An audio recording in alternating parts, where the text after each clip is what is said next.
So now it is time to go over the final injury report for the Packers and the Vikings coming to this Sunday's matchup. Packers facing off against the Vikings in Minnesota. I put out a video earlier today sort of going through the preview, sort of my thoughts on everything. I'll leave that linked in the description down below if you guys have yet to check that one out. So going into this game, the Packers definitely have a lot more injuries on this injury report than the Minnesota Vikings. And the Packers, one theme this season for the Packers has been all of the injuries that we have been suffering. It just seems like there's just so many injuries happening. It's just honestly wild. It seems like the Packers haven't suffered this many injuries before in the past, but who knows what's going wrong there. But unfortunately, it's just sort of a reality right now for the Packers. So hopefully they'll be able to heal up by the time the playoffs come around. I think that's the most important thing. So as you can see right here, we have, I'd say, a little bit of bad news, a little bit of good news. First off, Davante Adams, who has a shoulder injury, full participant today, and he has no injury designation, so he should be good. So that's great news to have Davante. And then we have David Bakhtiari, who is still dealing with that knee injury. He is going to be out in this game. Not really a surprise there for David Bakhtiari, who has been out since last December. Then we have Dominique Daphne, who I believe missed last week's game, but luckily he has no injury designation. He should be good to go with a hamstring injury. Then we have Rashan Gary, who we've sort of been watching all week with that hyperextended elbow. And, earlier in the week, it was talked about him potentially playing with a brace. And so right now he is questionable. So we may get to see him face off against this Vikings team, who do have a pretty solid O-line. I was talking in the video from earlier that I already mentioned that the Vikings have one of the best offensive lines when you look at sacks. I think they're a 30th. Kirk Cousins is a 30th sacked quarterback in the NFL. He's only been sacked 12 times this season. So obviously, having Rashan Gary back there will be very beneficial, as it always is, considering he has been probably the most productive pass rusher on this Packers defense. So hopefully he will be able to go. We'll see if he's able to go and if he's sort of at full capacity coming into Sunday's game.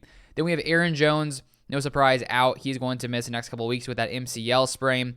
We have Kinsley Keke, still dealing with that concussion. He was a full participant today, but he is going to be questionable. So we will see if he will get to go on Sunday. Kevin King, no injury designation with his groin/shoulder injury, so he'll be good to go. Then Alan Lazard, this is unfortunate news. Once again, did not participate at practice, and so he is going to be doubtful coming into Sunday's game. So Aaron Rodgers will be without Alan Lazard coming into this game versus the Vikings. Then we have Mercedes Lewis. He's completely fine, no injury designation. Aaron Rodgers, limited today, and no injury designation. So even though he didn't participate in practice Wednesday and Thursday with that toe injury, he said on Wednesday, as I covered on a video a few days ago, that he said he was going to play regardless. So it seems that this is going to happen. Aaron Rodgers will be playing, which is obviously great news. Darnell Savage, who randomly got an injury yesterday, he popped up on the injury report yesterday. He was limited today, and he will be good to go. So that's great news as well. Equinemius St. Brown, he will also be good to go. He is fine now. Eric Stokes, who suffered a knee injury, a couple weeks ago, he is also good to go. So that's great news. But then, unfortunately, Malik Taylor, Packers wide receiver, has an abdomen injury. He missed practice Wednesday, Thursday, and Friday, and he is going to miss this game. He's going to be out versus the Vikings. And he has been a guy who, at least last week, I believe, and maybe the week before that, has been returning kicks since, Kylan Hill got injured, Packers rookie running back. So we'll see who will return kicks now without him being back there. But I bet we have some guys who can, do an all right job. Then for the final injury for the Packers, we have Marquez Valdes-Scantling, hip injury.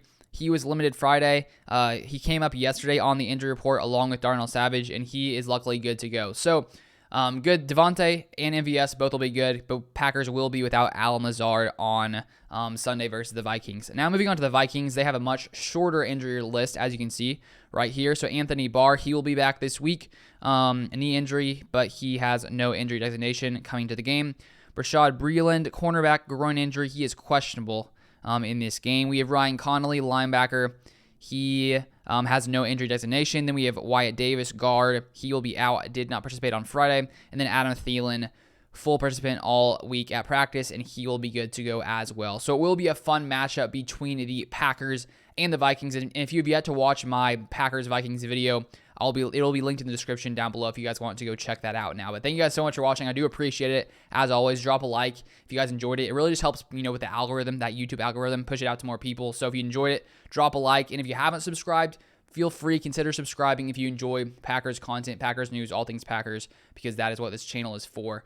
So thank you guys so much for watching. Hope you guys have a great rest of your weekend, and I'll probably see you next time with a video after the game on Sunday, most likely. So thank you guys for watching, and I'll see you guys next time.